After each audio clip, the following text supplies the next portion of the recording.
Welcome to Thomas Talk, ladies and gentlemen. Today is August the 17th, 2024.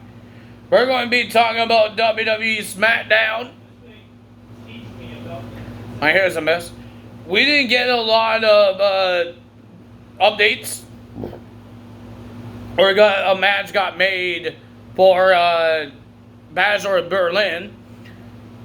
Same matches is happening, but ladies and gentlemen, we did hear about TNA's emergence. There will be a 6 knockout tag team match. It will be Spitfire, and Jordan Grace versus Ash and Masha Slamovich and Alicia Edwards. I don't know why that's a match, but that's a match. And we heard that because of the time limit draw in the TNA World Title shot on TNA Impact, they're going to do it again. Josh Alexander versus Nick Nevin, but this time they're going to have a 1-hour Iron Man match at Emergence. So I'm not a big fan of Iron Man matches, but that's a big match for both of these guys to be part of. Remember, Mr. Dolph Ziggler, he was in an Iron Man match, but it was a 60-minute Iron Man match with Seth Rollins. I believe it was Extreme Rules or something like that. I don't know. But yeah, that's going to be interesting to see for those guys. But Friday Night SmackDown, we did get 2 segments, and we did have Roman Reigns showed up again. And it looks like Tanga Loa got injured again. This time, I don't think it's his eye this time, because he actually showed up to work when he had an injured eye. I don't think this is his eye.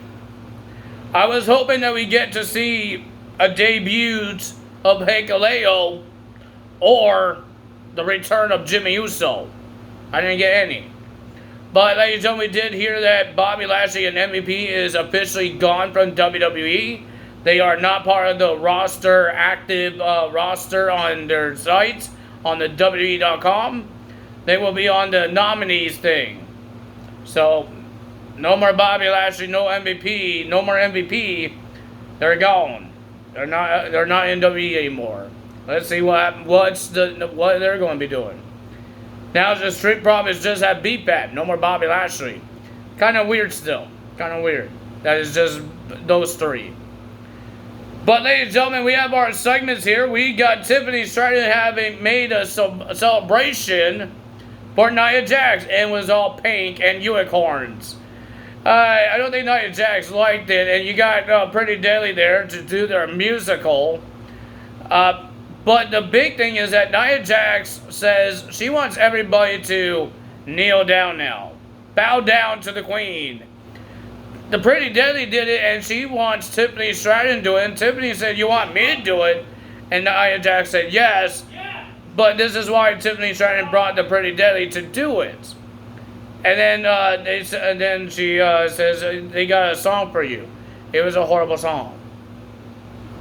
I didn't like it. Even their singing was really off. So don't listen to the musical. So ladies and gentlemen, while the musical was happening, Mitchell came out and started whacking everybody with candlesticks. And Nia Jax and Tiffany Stratton ran away. And then you just see Mitchell just start whacking candlestick after candlestick shots onto Kit Wilson and Elton Prince. And we heard that she gets a title shot against Nia Jax. And Joseph Green is not happy about that. And then Mitchell got attacked backstage. And it looks like Nia Jax got called in the principal office. Because they did it right near his office. So that happened there. We're going to have a women's championship match. We will have Carmella Hayes versus Andrade Part 3. Andrade already beat him twice, and we're going to have Part 3. It was a pretty decent match, like always. The last 2 matches are awesome matches. But the winner of that match, we got Carmella Hayes wins the match this time. Woo! He finally wins something. He finally wins the match.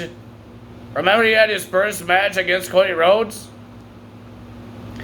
And then he lost that match. He hasn't won a lot of matches lately,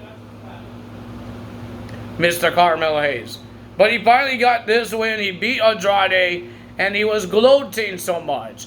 He was telling the referee to hold his arm, and he was showing Andrade, my arm is raised. Yeah, he's gloating, and he wouldn't let Andrade leave. He wouldn't let him leave the ring. Andrade said, okay, you did good, but now I need to leave. So Carmelo Hayes got to try and pull him back in the ring, and then there was a brawl between those two. Because Andrade slapped him in the face, and then they start brawling. And the referees and the producers finally end this thing. This brawl. And then we have Belair Davenport versus Naomi. And it was an okay match. The winner of that match, finally, she gets a win. Belair Davenport. She finally gets the win. I think the same thing as Carmelo Hayes. I think Naomi beat her twice. She finally gets the win. And then we heard that next week there will be a 6-women tag team match. It will be Bianca Belair and Jade Cargill and Naomi versus Island Dawn, Alba Fire, and Belair Davenport. 6-women tag team match. And then we got Kevin Owens versus Grayson Waller. Austin Theory got himself. Austin Theory put him in this match. And even Grayson Waller thinks it's weird that you put him in this match. But Kevin Owens was having fun because Grayson Waller thought this would be an easy dub. Easy win. So because Kevin Owens didn't win a lot. So Kevin Owens was pointing around and saying, yeah, I lost a lot. You saw my win and loss record. You thought I'm going to be an easy dub. And all that stuff. And Kevin Owens says, let's show them that I'm an easy dub. And he was having fun. But ladies and gentlemen, the winner of that match, it was pretty decent. The winner of that match was Kevin Owens. But Kevin Owens was about to get attacked by Austin Theory and Grayson Waller until Cody Rhodes came out. And even the odds with a chair. So they start, Kevin Owens and Cody Rhodes start whacking Austin and Grayson with chairs. And then it looked like that Kevin Owens might turn heel. He was about to hit Cody Rhodes with that chair, but he dropped it. And then they both stared down at each other. Cody Rhodes was about to grab his championship until Kevin Owens grabbed it first. And everybody went nuts. Ooh! And then, ladies and gentlemen, Kevin Owens gave back the championship to Mr. Cody Rhodes. What's going to happen there? We don't know what's going to happen. I did not know it was so dark. Then we had the Street Profits versus DIY. Whoever wins, they are the knowing contenders to the tag team titles to face the Bloodline next week on SmackDown. And I'm upset. Why I'm upset? It was an awesome match. I'm not upset of that. But I'm upset who's the winners. I wanted DIY to win it. The winner of that match and the new knowing contenders is the Street Profits. How many times do they need to win?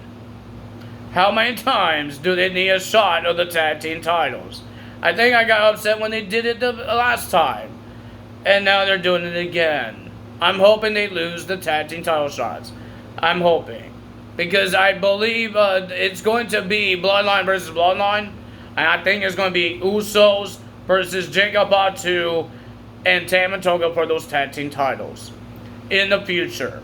That's what I think. We haven't seen Jimmy Uso yet. So it's still in the future. I think they're going to lose the tag titles to Jimmy and Jay whenever the Usos come back as a team.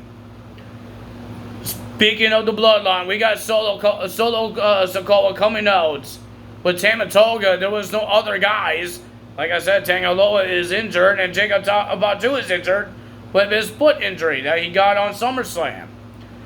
But so he told he wanted everybody to acknowledge him. We have a whole bunch of NXT guys showing up, like Trick Williams, Roxanne Perez, even Ethan Page made his first appearance on a SmackDown. He had a whole bunch of NXT stars showing up as well. Solo wants everybody to acknowledge him, but nobody wants to acknowledge him. The Orlando, Florida fans didn't want to acknowledge him, but he said, okay. But there is one person needs to acknowledge me, and that's Roman Reigns. He says, Roman, if you want this Tribal Chief necklace, come and get it. Roman Reigns came out. Solo gave the necklace to Tamatoga, and then we start having a brawl between Solo and Roman Reigns. Roman Reigns won the brawl. And then Tamatoga attacks Roman Reigns. Roman Reigns beat that brawl. And then Roman was about to put Tamatoga through a table, but Solo stopped it, and he lost another brawl. Roman finally got the necklace. He put it around his neck. He's just so happy that he has his necklace back until he got super kicked in the face by Jacob Fatu. Jacob Fatu was wearing the boots. One of those boots when you hurt your ankle. He was wearing one of those boots, and he started beating up Roman Reigns, and then the numbers game was too much. Solo and Tamatoga was helping Jacob Fatu destroy Roman, triple powerbomb into the announce table, and then they put him back in the ring, and for Solo to put the necklace back on, and they raised their wands. No return, no debut yet. No match got announced for Bash in Berlin. I don't think they will be facing at Bash in Berlin. I don't think so. I think we will have a Solo and Roman Reigns match before War Games. I think we will get a one-on-one match, and then it will turn into a disqualification or something, or a whole bunch of interference. That's what I think. We will have a one-on-one match to make it more personal. I don't think they're going to wait until War Games. But they need to have Roman Reigns get destroyed by the numbers. That's when we know that Jimmy Uso will come back very soon. Because now he got beat up by the numbers and by Jacob Fatu. Because last week, he looked like he didn't need help. He destroyed all three guys all by himself. Now, Roman needs help. He needs help big time. What's going to happen? I say Jimmy Uso will show up. The numbers is still too much for them. And then Jey Uso comes out. Maybe Hikuleo. Who else is going to come out there? I don't know. Something has to be given here, because we don't want to see a whole bunch of brawls and the same thing happen over and over again. So let's see what happens next week. Will Roman Reigns show up next week? Is he a part-timer right now? Or is he a full-timer? Was he just a part-timer because he was a heel guy? I have no idea. But we will find out. If you guys enjoyed this video, hit the like button, leave a comment below, hit the subscribe button, hit that notification bell. I will see you guys on Tuesday for Monday Night Raw results. There is no pay-per-views on here, and yet on the weekend. And yes, Emergence is on August 30th. It's on the same weekend of Bash in Berlin, but they will be on Friday, and Bash in Berlin will be on Saturday. I believe August 25th is when All In shows is on, so that's what's happening there. That's all me today. Tyler's out. See you guys on Tuesday. Bye.